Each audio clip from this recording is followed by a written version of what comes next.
Well, this week in film marketing, we're going back to 1999. The Mummy, a horror film, an adventure film, just a good rip-roaring adventure film. Pascal, let's watch the trailer. Where did you get this? On a dig down in Thebes. Jonathan, I think you found something. There is an ancient legend of a place known as the City of the Dead. We call it the doorway to hell.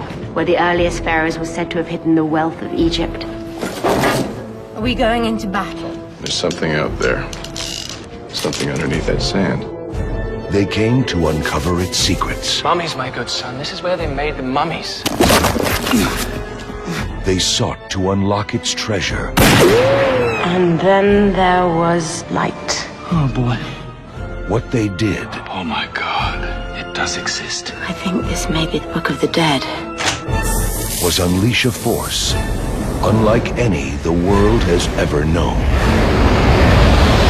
You must not read from the book!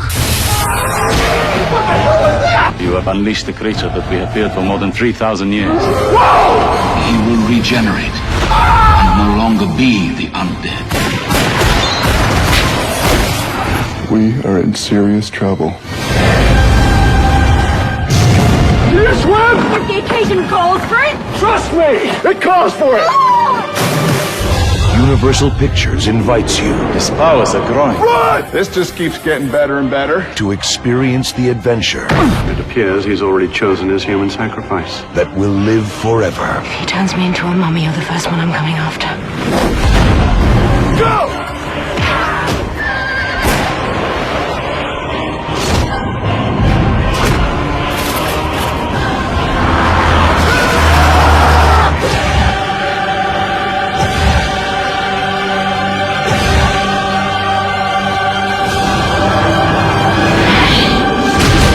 The Mummy.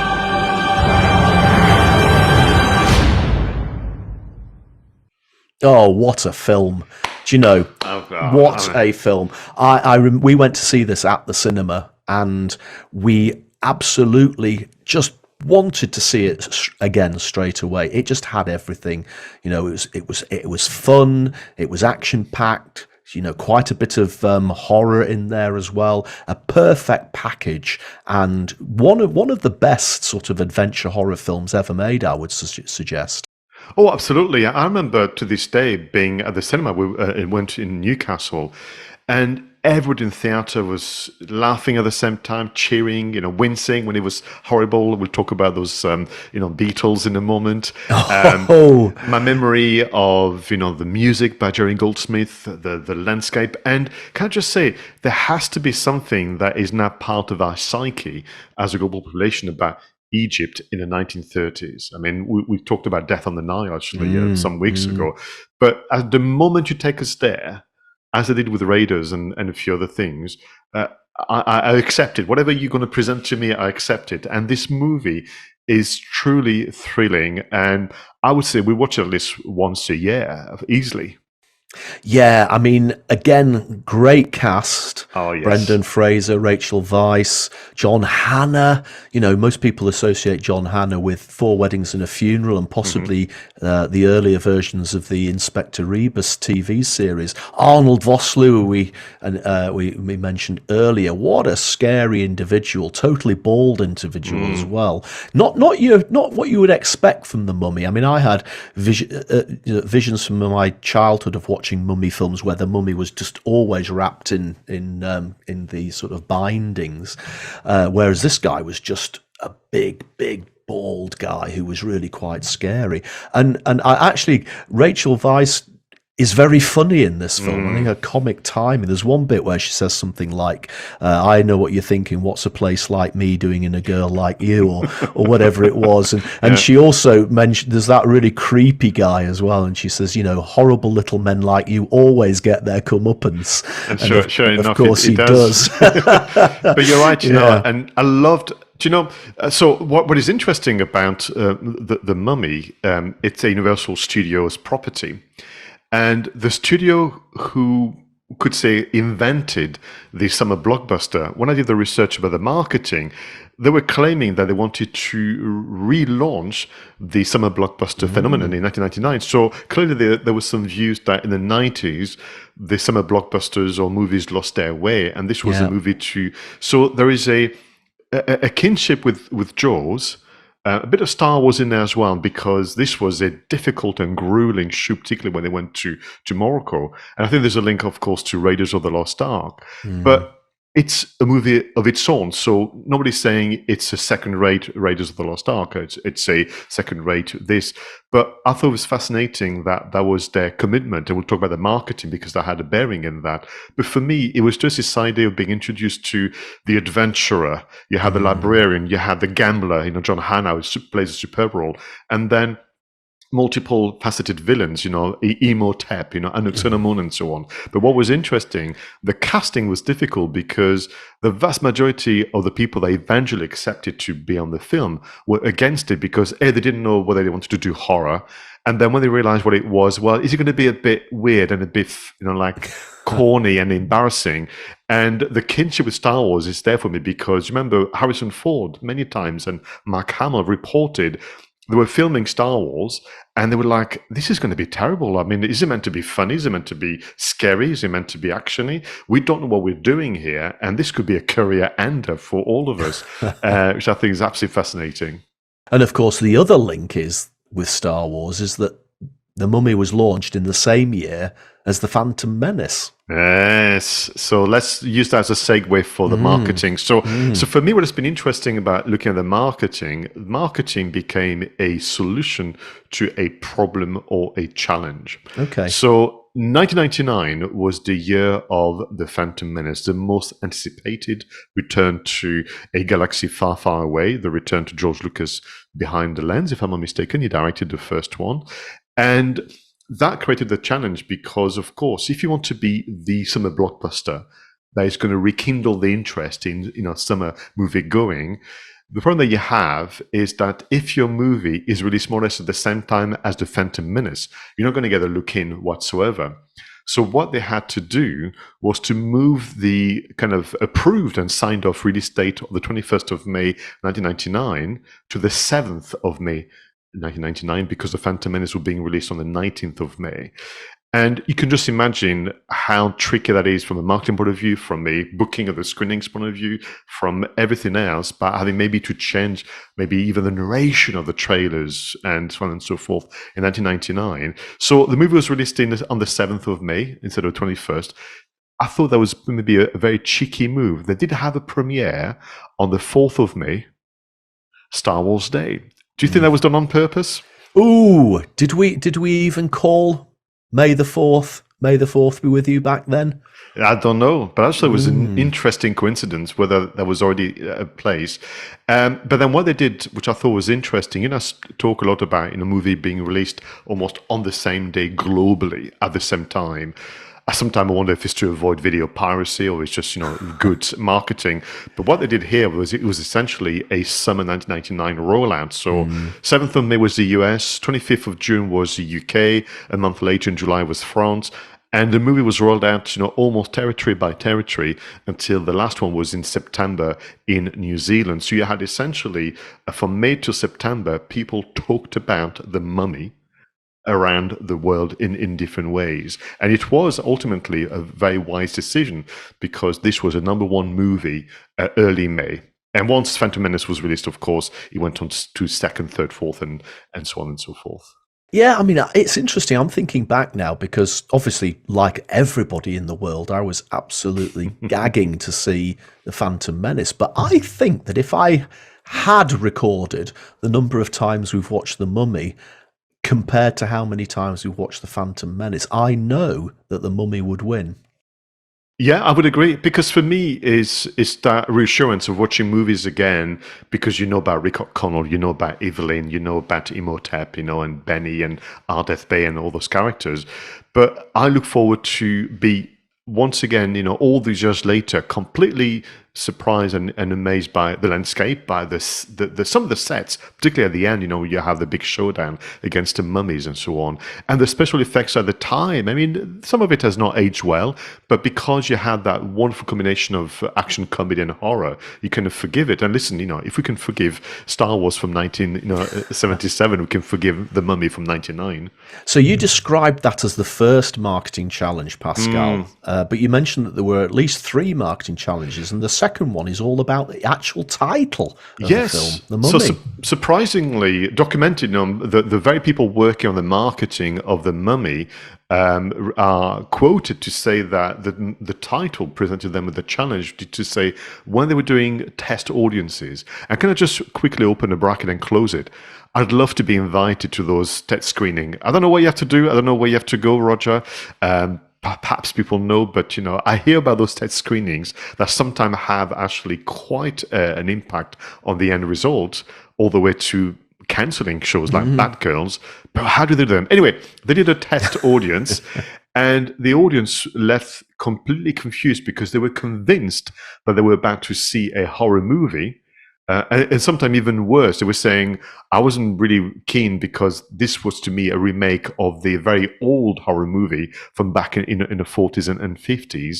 So the temptation could have been to change the title to make it clearer. So the marketing president at the time, Mark Schmugger, recalls saying, we chose to actually re-educate the audience and redefine the myth of the film rather than changing the title. That's really interesting, because sitting here having seen that film so many times, I couldn't think of what else you would have called it. Egypt, Revenge, or The Terror of the Tombs, or who knows what it would be. But The Mummy it's The Mummy, wasn't it? That it was a remake, yes. Maybe I'm old enough to remember the original films anyway, and therefore I wasn't the people who were confused in the test screenings, but it had to be The Mummy. So I'm glad that they took the decision to re-style the marketing and just educate people that this isn't just an out-and-out horror film. It's an action-adventure horror comedy, which is obviously a lot more wide spread appeal. Yeah, although that argument, with the benefit of not just hindsight but foresight, doesn't stack up when you look at their recent effort with Tom Cruise, because they went back to creating a horror film. But we are in 1999, and the third challenge that was being expressed and documented by the filmmakers was, I suppose, linking to the title, they really, really wanted to promote and sell an action-adventure comedy with a bit of horror, but more importantly, for all ages and all audiences, because we're back to the summer blockbuster phenomenon.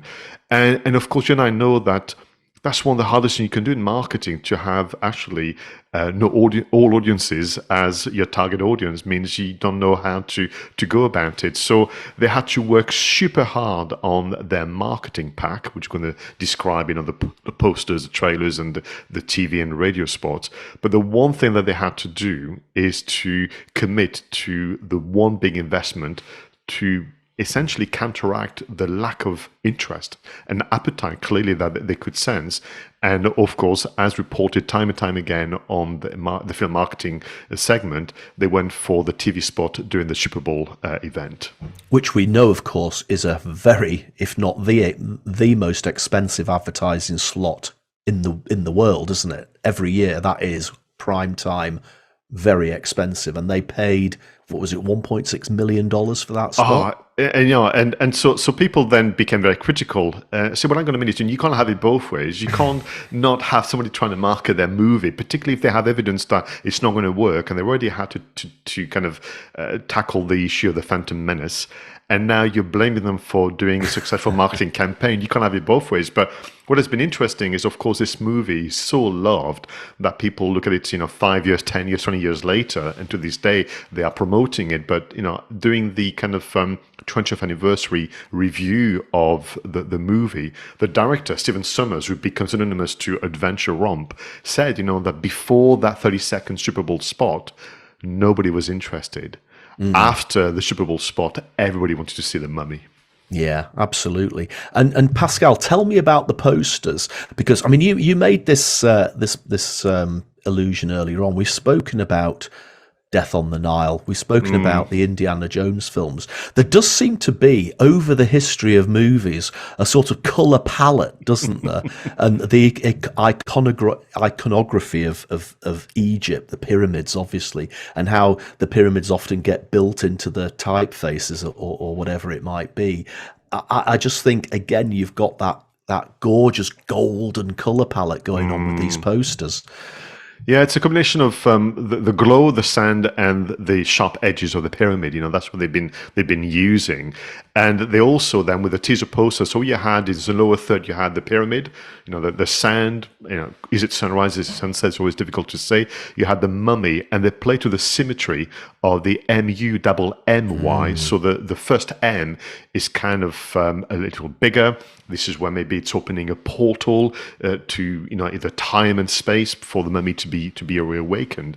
And of course, with the teaser poster, the kind of the lower 2/3 is a rendition of the mummy's kind of face stroke mask using sound effects. And of course, when you go and see the film, all this is revealed. And as part of the reveal, there was a strapline, which I will say probably didn't help the marketing fully, because when you have things like the sands will rise, the heavens will part, the power will be unleashed, I just don't know whether that's the best way to really get people excited about this movie and to convey, of course, that this is a action comedy, not a horror film. What do you think? Yeah, I going back to what we were saying earlier about complexity versus simplicity, that's actually quite a complicated strapline, isn't it? You've got a lot to take in there. I would have more gone along with something like He's Been Unleashed or something like that, or Unleashed from the Sands of Time or something like that would have probably worked better. But hey, it's what they decided to go with. Indeed, and to Stephen Sommers and everybody else who worked on The Mummy, this is not a criticism. It's just 23 odd years later, we can just go, I wonder. And then from the teaser poster, where it was all about The Mummy, of course, the characters are being introduced in what would be for me kind of photo montage. So that takes me back in my days of marketing, of doing things where you layer, different types of photography. So we have the characters of Rick and Evelyn, and then we have in the background the pyramids, we have the army charging and so on and so forth. So more intrigue, more kind of suggesting this is going to be a big adventure yarn. But I also wanted to kind of put to you the is it a fourth marketing challenge? Is that at the time, territories had different rules with regard to what you could show on a poster and the presence or the absence of seemingly violence or nudity and so on. So in some territories, you have the character Rick O'Connell holding a torch, suggesting that they are investigating the pyramid and the corridors. And in some posters, is holding a rifle, because in some parts you couldn't show the weapon and that kind of thing. So this is fascinating about the challenges of promoting a property in different territories and different cultures, of course. And what I also liked about the TV spots that you've come up with for this, Pascal, again, it reminded me of Death on the Nile, because effectively there was a TV spot for each of the characters, wasn't there? Almost. You've got John Hannah, you've got Brendan Fraser, Rachel, etc., each with their own dedicated TV spot. Now again, Death on the Nile had a cast of characters, an ensemble cast of characters, and I seem to remember that each of them had a poster. They probably didn't have a TV spot, but again, it just shows how important it is to invest a little bit of your marketing into giving people an insight into the characters that they're going to be interacting with. Yeah, and those TV spots, there was 4 that had been gathered by some kind of YouTube historian. So thank you very much for the effort. And they each had, you're right, a different focus. Was it on the mummy? Was it on Rick? Was it on Evelyn? And if we had time, we could study, as we've done with In Time, the construct of those TV spots. But clearly, the first 15 seconds, you have the voiceover narrations, and then the final 15 seconds, a montage of the action, the scenery, the exploration of the pyramid, and everything you would want from that type of movie.